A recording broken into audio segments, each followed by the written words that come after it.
आइए श्री गौर हरि के पावन चरित्र में हम लोग प्रवेश करते हैं। कल हम लोग श्रवण कर रहे थे कि महाप्रभु जी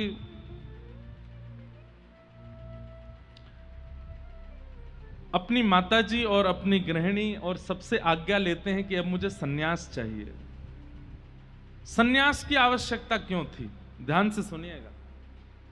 महाप्रभु जी विरह भाव का आस्वादन भी करने आए हैं और कृष्ण नाम का प्रचार भी करने आए हैं, क्योंकि वे जानते हैं कि इस कलिकाल में अगर नाम नहीं होगा ना तो कलयुग के जीवों का उद्धार का और कोई रास्ता ही नहीं है।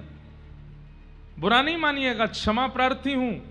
अगर आज नाम संकीर्तन नहीं होता, आज यदि कथा नहीं होती, आज यदि सहज वार्ताएं नहीं हो रही होती, आज ये पद पदावलियों का गान नहीं हो रहा होता, तो हम लोगों पर तो कलयुग का इतना प्रभाव है कि संस्कृत में हो रहे भाषणों को हम लोग समझ भी नहीं सकते।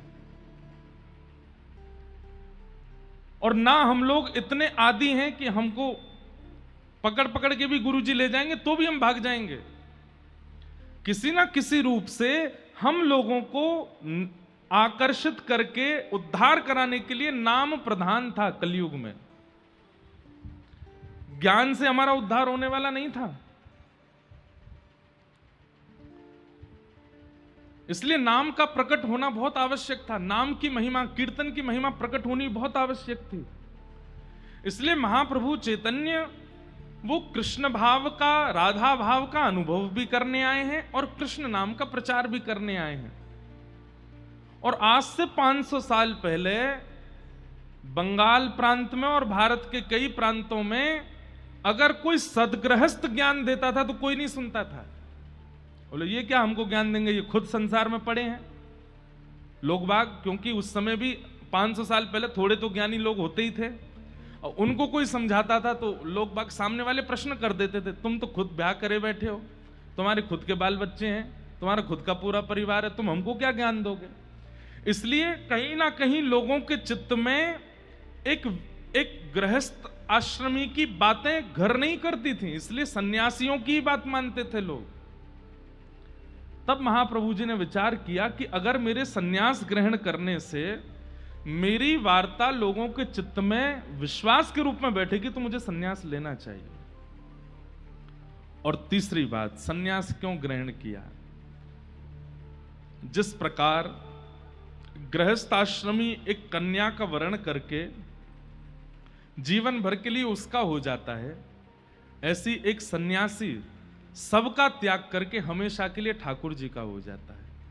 एक प्रकार से सन्यास क्या है? विवाह है ठाकुर जी के साथ। अब ये केवल ठाकुर जी का है, इसको संसार से अब कोई काम नहीं है। इसका जीवन, इसका भोजन, इसका रहन सहन, उठना सोना जागना, सब कुछ किसके लिए है? जीव कल्याण और भगवत प्राप्ति। तो सन्यास एक प्रकार की मोहर है कि ये ठाकुर जी का हो गया। इसलिए उस काल में सन्यास लिए बगैर ज्ञान प्रस्तुत करना बड़ा मुश्किल था। इसलिए महाप्रभु जी ने सन्यास का मार्ग चुना। लेकिन विधिवत मां से आज्ञा ली, पत्नी से आज्ञा ली, और आज्ञा लेने के पश्चात केशव भारती जी के पास आप गए और वहां जाकर के सन्यास ग्रहण किया। आपका नाम निमाई था, आपका नाम गौर हरि था, लेकिन आज सन्यास होते ही आपका नाम रखा गया श्री कृष्ण चैतन्य। आपका नाम बोलो कृष्ण चैतन्य महाप्रभु की जय। अब मैं तो इतना विस्तार से पढ़ पढ़ के आया हूं कि उन भावों को अगर सुनाने लग जाऊं तो आप लोगों के नेत्रों से अश्रु नहीं रुके। कहते हैं कि महाप्रभु जी को भद्र करने के लिए जो नाई आया था उसको बुलाया गया, उसको पता नहीं था कि किसको भद्र करना है। महाप्रभु जी सबके प्रिय थे। जैसे वो एक बहुत अच्छा गीत चलता है ना वृंदावन में, वृंदावन का कृष्ण कन्हैया सबकी आंखों का तारा, वृंदावन का कृष्ण कन्हैया सबकी आंखों। इसके आगे वाली लाइन अच्छी नहीं है, वो नहीं गाना है। वो कहते मन ही मन क्यों जले राधिका है, ऐसे ही है क्या है, यही है। अब पता नहीं क्यों मेरे को बस उतना याद आया। तो ऐसे ही चैतन्य गौर हरि बड़े प्रिय थे सबके, क्योंकि उनको देखते ही प्रेम प्रकट होता था, उनको देखते ही भाव प्रकट होते थे। जब नाई बुलाया गया तो उसने आकर के देखा किनको भद्र करना है। ध्यान अवस्था में बैठे हैं, शांत भाव से बैठे हैं श्री चैतन्य महाप्रभु। देख करके उसके हाथ कांपने लगे, बोले मैं वध ना कर लूं अपना। ऐसे सुनहरे केश इनके, मैंने कल बताया ना कथा में, इतने सुंदर थे महाप्रभु जी की उनके रूप लावण्य को देख करके आकर्षित होते थे लोग। भैया अब देखो जगह है ना है, जो खड़े हैं वो खड़े ही रहो, आगे वाले ने सुनन दो, बैठ जाओ, हाँ वहीं बैठ खड़े खड़े सुन लो। ये बालक हैं, ये बेचारे खड़े होकर ही पूरी कथा सुनते हैं। इनको हम रोज देखते हैं, पूरी कथा 3 घंटे 4 घंटे खड़े ही होकर सुनते हैं। आप लोग भी अब जो लेट आए हो खड़े होकर ही सुनो, और अब जो आ रहे हैं उनसे कह लो भैया यूट्यूब पे सुन लो जाओ। अब बस विक्षेप नहीं करना, कथा में हमको बहुत भाव याद आते हैं तो हम सुना देंगे। तो रोने लगा, मैं कैसे इनके केशों को भद्र कर सकता हूं, मेरे लिए तो ये वध के समान होगा। तब महाप्रभु जी उसके पास जाते हैं और उसके हाथ जोड़ के कहते हैं, अगर तुम्हें पता चले कि कोई जीव पिंजरे में बंद है और अगर उसको मुक्त करने से उसको परम सुख मिलने वाला है तो तुम क्या करोगे? तो नाई कहता है कि मैं उसे मुक्त कर दूंगा। बोले ठीक उसी प्रकार मुझे मुक्त कर दो। श्याम सुंदर मुझे पुकार रहे हैं, मेरे माधव मुझे बुला रहे हैं, और ये केश कहीं ना कहीं बंधन का कारण है। ये जाएंगे तभी मैं पूर्ण सन्यास रूप में प्रकट हो पाऊंगा, और सन्यास रूप मतलब मैं माधव का हो जाऊंगा। तुम मुझे मुक्त नहीं करोगे। हाथ जोड़ते हैं, पैर पड़ते हैं, बोले मैंने पहले मुक्ति की भिक्षा गुरुदेव से मांगी, अब तुमसे मांग रहा हूं, कर दो। उस दृश्य को भी कोई नहीं देख पाया है, देख नहीं पा रहे हैं। महाप्रभु जी भद्र हो गए, और पतला दुबला शरीर, आजान बाहु, लंबी लंबी भुजाएं, गौर वरण, गले में माल धारण करके, एक वस्त्र धारण करके, और जैसे ही आप चलने लगे तो ऐसा लगता है कि मानो कोई रजत पर्वत जा रहा हो। क्या बताएं, पहले तो आकर्षण था ही, लेकिन अब सन्यास के बाद तो और आकर्षण हो गया महाप्रभु जी में। लेकिन अब का आकर्षण और पहले आकर्षण में अंतर क्या था? पहले रूप का आकर्षण था, अब महाप्रभु जी को देखने से कृष्ण प्रिय लगते हैं, ऐसा आकर्षण होने लगा। चित्त वृत्ति के सारे समाधान होने लगे।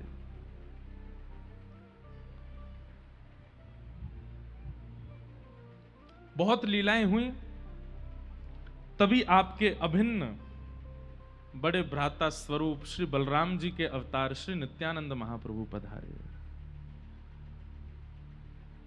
मैं फिर कह दूं, कथाएं बहुत विस्तृत हैं, मैं केवल स्पर्श मात्र कर रहा हूं। नित्यानंद महाप्रभु आए, और श्री नित्यानंद महाप्रभु जब आए, महाप्रभु जी का उनके साथ में भेंट हुई, आनंदित हो गए। एक तो कन्हैया है, दूसरे बलराम जी हैं, तो पहली दृष्टि में तो प्रणाम किया, दूसरी दृष्टि में महाप्रभु जी आप बोले भैया आ गए आप यहां भी? बोले कि लाला तू जहां जहां जाएगा वहां तो मैं आऊंगा ही।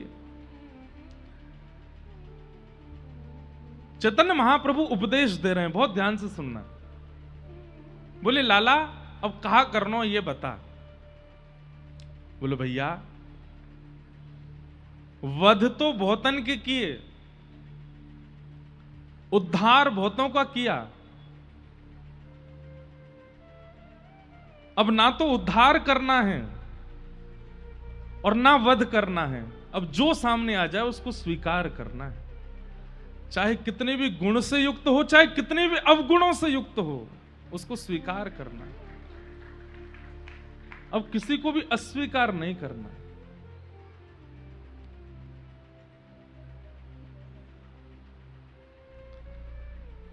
चैतन्य महाप्रभु बोले नित्यानंद जी एक पीड़ा है मन में। बोले क्या? हम लोग श्रीवास के घर पर कीर्तन करते हैं, सब लोगों को बुलाते हैं, 2-4 दिन तो सब लोग आए, लेकिन अब धीरे धीरे लोग बाग आते नहीं हैं। हम गिने चुने लोग ही कीर्तन करते हैं, यहां लोगों की संख्या नहीं आती कीर्तन में। लोगों को जाकर के बोलो तो वे कहते नाम कहने से क्या होगा, नाम गाने से क्या होगा, नाम गाने से कुछ भला होगा हमारा। अब उन्हें ज्ञान देने के लिए प्रवचन करते हैं तो उनके अंदर वो धैर्यता नहीं है कि वो प्रवचन समझें। नित्यानंद महाप्रभु बोले तो फिर क्या करना है, आप आज्ञा करो। बोले अब जाना है घर घर जाके उनके द्वार पर खड़े होकर के भिक्षा मांगनी है। द्वार पर जाकर के कहना भिक्षाम देहि, भिक्षा दीजिए।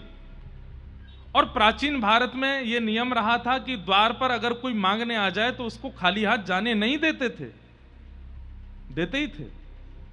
बोले भिक्षा की भावना से जाना है और जब भिक्षा लेकर के आवे तो भिक्षा में हरि नाम मांगना है, भिक्षा में केवल प्रभु का नाम मांगना है। और अगर कोई तब भी नाम ना देवे तो उसके सामने हाथ जोड़ करके उसके पैर पूछ करके कहना है तुम्हारे जीवन में जितने पाप हैं वो सब हमारे ऊपर आ जाएं, उनको हम भोग लेंगे, तुम बिल्कुल मुक्त हो जाओ। बस एक काम कर दो, एक बार हरि बोल बोल दो, बस एक बार हरि बोल बोलो और कुछ नहीं करना। नित्यानंद महाप्रभु बोले मैं अकेला जाऊंगा, कोई एक सेवक दे दो आप। तो बोले हैं सब लोग बैठे हैं, इनमें से किसी को चुन लो। सारे बैठे थे आसपास। तभी दूर बैठे थे हरिदास ठाकुर, नाम जप कर रहे थे। नित्यानंद महाप्रभु बोले इनको दे दो हमको, इनको लेके जाएंगे।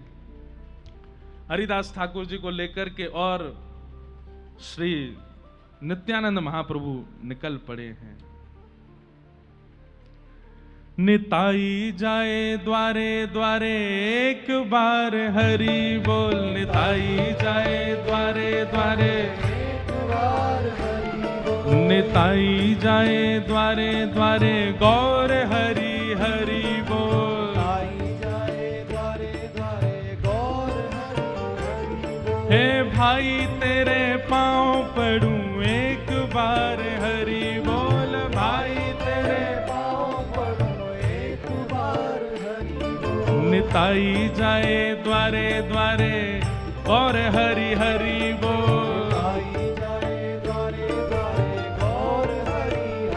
दोनों भुजा ऊर्ध्वबाहु कर ली हैं, झूमते हुए निताई जा रहे हैं, नील वस्त्र पहने हुए हैं और द्वार पर जा जा करके केवल एक ही बात कहते हैं मैया तेरे पांव पड़ूं एक बार हरि बोल, मैया तेरे पांव पड़ूं एक बार हरि बोल। प्रेम दाता निताई बोले गौर हरि हरि बोल, प्रेम दाता निताई बोले गौर हरि हरि बोल, प्रेम दाता निताई बोले गौर हरि हरि बोल,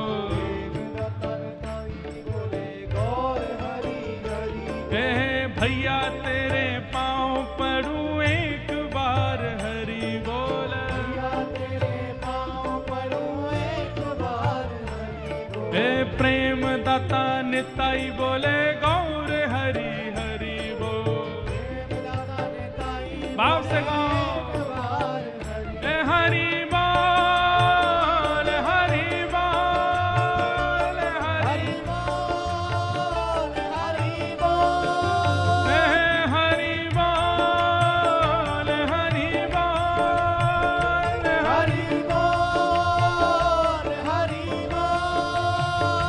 हरि बोल हरि बोल हरि बोल हरि बोल। नाम बुलवाऊंगो हरि हरि हरि बोल, नाम बुलवाऊंगो हरि हरि हरि बोल। मैं तो द्वारे अड़ जाऊंगो हरि हरि हरि बोल, और तब भी कोई नहीं बोलता तो कहते मैं यहीं मर जाऊंगो एक बार हरि बोल, यहीं मर जाऊंगो एक बार हरि बोल। हे निताई जाए द्वारे द्वारे एक बार हरि बोल, निताई जाए द्वारे द्वारे एक बार हरि बोल। हे प्रेम दाता निताई बोले गौर हरि हरि बोल, प्रेम दाता निताई